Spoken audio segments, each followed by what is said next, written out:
ظاہر کرنا یعنی ٹخنوں سے اوپر شلوار تہمد وغیرہ رکھنا یہ سنت ہے۔ اگر کوئی نیچے رکھتا ہے اور تکبر وغیرہ کی نیت نہیں ہے تو یہ خلاف سنت مکروہ تنزیہی عمل ہوا، نماز ہو جائے گی۔ اس نماز کو لوٹانا یعنی دوبارہ پڑھنا یہ واجب نہیں۔ لیکن اگر کوئی شخص اس کی جگہ ٹخنے ظاہر کرنا یعنی ٹخنوں سے اوپر شلوار رکھنے کے لیے نیفے سے فولڈ کرتے ہیں، اور اسی طرح بعد پینٹ کو نیچے سے فولڈ کرتے ہیں اور ان کو ٹخنوں سے اوپر لے آتے ہیں، تو یہ جو فولڈ کرنا ہے نا، یہ مکروہ تحریمی عمل ہے۔ رسول اللہ صلی اللہ علیہ وآلہ وسلم کی حدیث مبارکہ ہے کہ مجھے حکم دیا گیا ہے کہ 7 ہڈیوں پر میں سجدہ کروں۔ مجھے حکم دیا گیا 7 ہڈیوں پر سجدہ کروں۔ وہ 7 ہڈیاں کون سی ہیں؟ 2 یہ ہاتھ، گھٹنے، 2 پاؤں اور یہ پیشانی۔ پیشانی کا لگنا زمین پر یہ فرض، اور ناک کا لگنا، ناک کی ہڈی کا لگنا، سخت ہڈی کا، یہ واجب۔ تو یہ 7 ہڈیاں ہوئیں۔ فرمایا مجھے حکم دیا گیا 7 ہڈیوں پر سجدہ کروں اور اپنے بالوں اور کپڑوں کو نہ سمیٹوں۔ بال بھی یعنی جیسے چٹیا وغیرہ یا اس طرح کو بنانا، کپڑے بھی نہ سمیٹوں۔ تو یہ کپڑے جو فولڈ ہوتے ہیں، جن کو شلواروں کو بطور خاص نیفے سے فولڈ کیا جاتا ہے، تو یہ ٹھیک عمل نہیں ہے، یہ مکروہ تحریمی ہے۔ اسی طرح پینٹ اگر کوئی نیچے سے بھی فولڈ کرتا ہوا اوپر رکھ لیتا ہے تو یہ بھی مکروہ تحریمی عمل ہے۔ وہ نماز کو واجب الاعادہ بنا دیں گے، یعنی وہ نمازیں واجب الاعادہ ہو جائیں گی، ان کو دوبارہ پڑھنا واجب ہو جائے گا۔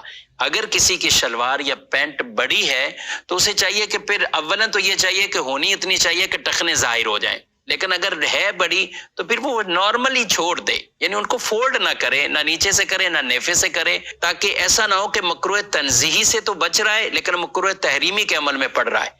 تو یوں اسے خیال اس چیز کا رکھنا ہوگا، اور کوشش یہی کریں ہمارا لباس ہی اتنا ہونا چاہیے کہ جو سنت کے مطابق ہو، اور ٹخنے بغیر فولڈ کے ہی ہماری شلواریں اتنی ہوں، پینٹ پہنے تو وہ اتنی ہو، یا تہمد ہے تو وہ اتنی ہو کہ وہ ٹخنے اس سے ظاہر ہوں، یعنی ٹخنوں سے وہ اوپر ہو۔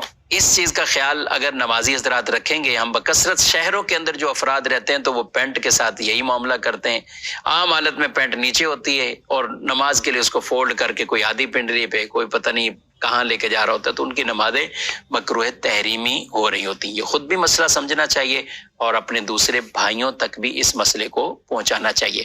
ہاتھ کے بعض اوقات یہ کلائیاں آدمی وضو کر کے آتا ہے، تو اب یہ وضو کیا اور اب یہ وضو کر کے آئے، اب اسی طرح ہی آپ نماز شروع کریں گے کہ تو یہ نماز بھی مکروہ تحریمی ہے، یہ نماز بھی آپ، جی ہاں، یہ نماز آپ کی مکروہ تحریمی، یعنی اس نماز کو بھی دوبارہ پڑھنا یہ واجب ہوگا۔ ہاں کوئی ایک آدھا بل ہوتا ہے بعض اوقات وہ رہ جاتا ہے ان آستینوں کا، تو اس سے نماز مکروہ تحریمی نہیں ہوتی۔ اب مثال کے طور پہ یہ ہیں، اب کسی کی یہ ایک بل ہے اور یہ ہاف کلائی تک بھی نہیں ہے، یعنی آدھی کلائی سے تک، آدھی کلائی سے کم ہے، تو یہ معافی کی صورت ہے، یہ عفو ہے، یہ معاف ہے۔ لیکن شلوار کے نیفوں کے حوالے سے یہ نہیں کہا جائے گا کہ وہاں ایک بل وہ چھوٹ ہے، پینٹ کے اندر نیچے سے ایک بل کو چھوٹ ہے، ایسا نہیں ہے۔ یہ صرف یہ جو حکم ہے یہ کلائیوں اور ان بازوں کے حوالے سے، کیونکہ عام طور پہ وضو کے بعد کچھ نہ کچھ یہ کپڑا ایسے فولڈ رہ جاتا ہے، لیکن جو نیچے ہی نہیں کرتے اور یہاں تک چڑھا ہوا ہے اور اسی طرح آگے نماز شروع کر دی، تو ان کی نماز بہرحال مکروہ تحریمی واجب الاحدہ ہو رہی ہوتی ہے۔